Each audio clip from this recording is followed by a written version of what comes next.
nos mueven tus valores. 9:10 de la mañana está con nosotros Diego Fernández Elices, director general de inversiones en AIG. Bienvenido, Diego.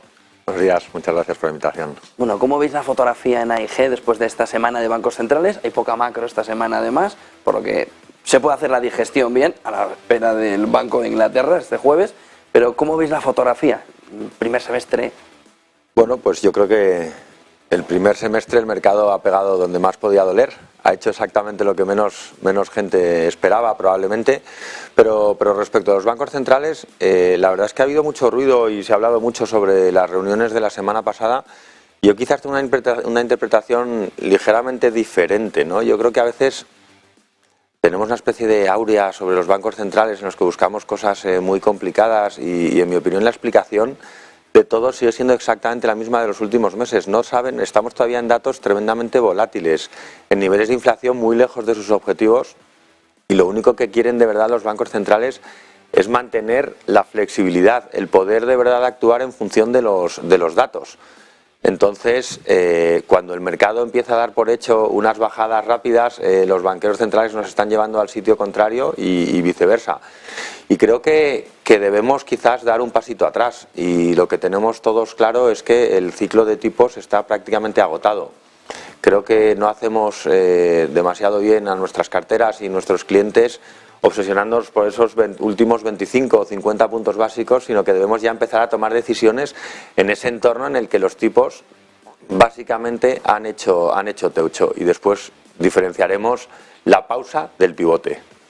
Lo malo sería llegar al 6%, ¿no? Porque hablas de 25-50, que es como un ajuste final. Si nos vamos al 6%, empieza a doler demasiado, ¿no? Sin duda, pero del 0 al 5... Hablo de FED. Sí, no, por eso, para la FED es que del 0 al 5,25 el camino ya está hecho. Es verdad que el 6 sería distinto y serían malas noticias probablemente para la renta variable, y ahí sí que quizás es donde debemos tener una interpretación algo diferente, ¿no? ¿Qué nos están diciendo los bonos y qué nos está diciendo la renta variable? Porque nos están dando un mensaje realmente diferente. Pero para salir a comprar bonos, posiblemente el camino está hecho. ¿Rotamos carteras? ¿Rota cartera el inversor o es momento de esperar y guardar la ropa? Bueno, yo creo que toca ir poco a poco adaptándonos al mercado. Yo creo que nosotros venimos siendo vendedores de las subidas desde hace algún tiempo, quizás en algunos casos algo demasiado pronto, pero empieza a haber cosas poco racionales, empieza a haber una complacencia extrema en algunos sitios, y el escenario cotizado es prácticamente un mundo perfecto en algunos sectores y poco menos que el fin del mundo en otros. Por lo tanto, sí, yo creo que es un buen momento para ir poco a poco rotando carteras, sin tomar decisiones drásticas, porque efectivamente la situación actual podría alargarse algo en el tiempo, pero sí que hay que ir actuando, posiblemente vendiendo lo que han sido los ganadores, en algunos casos difícil de justificar ya estos puntos, y ir comprando cosas que lo han hecho algo peor, que pueden tener mucho sentido para los próximos trimestres. ¿Hacia dónde? ¿Tecnología? ¿Growth? ¿Volver al value? Yo creo que generalizar se está haciendo muy difícil. El value growth empieza a ser muy difícil, hay que ir más probablemente sector a sector o compañía a compañía. Incluso en tecnología pues empezamos a notar cosas diferentes, ¿no? Pero el qué ha pasado, pues yo creo que es sin tomar grandes decisiones de sectores o de geografías. Pues en tecnología posiblemente es difícil que sean solo las 4 grandes o 5 grandes las que sigan liderando las subidas. Y si crees que la subida va a seguir, va a haber un muy buen comportamiento de compañías más medianas o pequeñas que se han quedado algo atrás, y puede tener sentido ir vendiendo algo de esas grandes para comprar las pequeñas. En value o growth, pues posiblemente uno de los sectores protagonistas del año pasado, en los que no han cambiado tanto las cosas, pero desde luego sí los precios, como puede ser energía, pues creo que vuelve a ser otra buena oportunidad para aprovechar esta oportunidad que nos ha dado el mercado y empezar a incrementar ligeramente el peso. Y en esto pues hemos hablado, solo hablando de dos, hemos hablado de tecnología y de energía. Esto es value, growth, es large cap, small cap, es un poco ir compañía a compañía y aprovechando movimientos que en algunos casos creo que han sido muy extremos.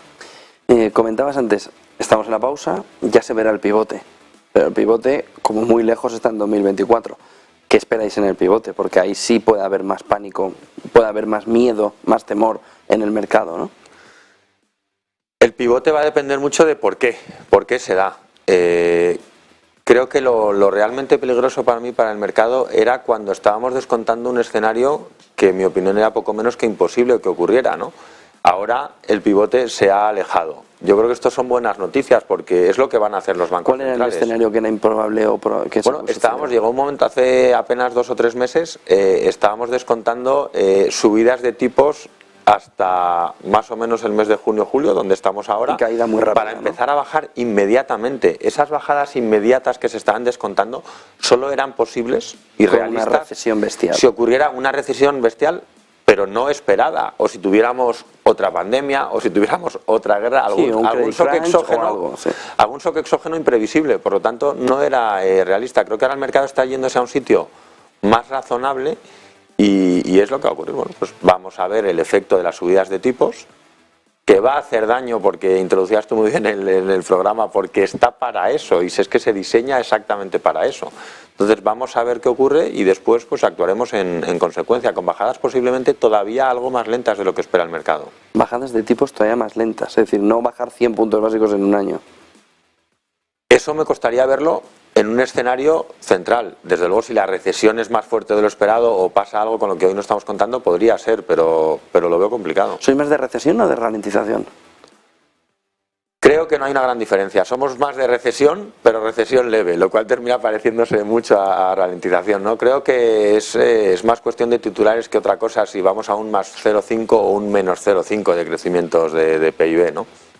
Una última pregunta. ¿Pensáis que la inflación, como veíamos esta mañana con Truflation 2,41 en dato de Inflation Now, va más abajo de lo que se espera por parte de la Reserva Federal? Vemos M2, vemos masa monetaria marcándonos un camino de deflación mayor de lo que vimos la semana pasada en bancos centrales. ¿Pensáis que ese movimiento de inflación es más sticky, como dicen los bancos centrales, o hay algo que se está perdiendo en la fotografía? Porque aparte del inversor que dice, como dice 2,41 y nos dice que esto es sticky. Pues pensamos que el camino de la desinflación fácil ya está hecho. Ese 2,42 muestra muchos datos en tiempo real que son más sensibles a precios de mercado, está bastante influenciado por una fuerte caída de precio de materias primas que vemos difícilmente sostenible, está muy sostenido por el principio de determinadas variables monetarias que caen muy rápido, pero a partir de estos niveles es algo más difícil. Entonces, nosotros no vemos que la inflación vaya a ser un problema, pero la verdad es que nos cuesta mucho ver el momento de llegada a ese famoso 2% de objetivo, que no tiene ningún sustento académico ni ninguna razón de ser. Se puso. Exacto. ¿Crees que se pueden subir al 3% ese objetivo? Paul Krugman decía hace 2 fines de semana. Esto se lo digo hace tiempo a clientes en el 1 contra 1 y me propongo no decirlo en foros como este, pero sí lo creo firmemente.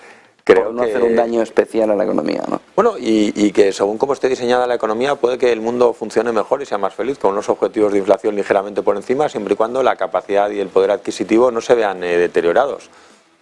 Diego Fernández Elices, director general de inversiones en AIG. Buen día y buen negocio, buena semana. Muchísimas gracias. 9:18 de la mañana, pequeña pausa y seguimos analizando este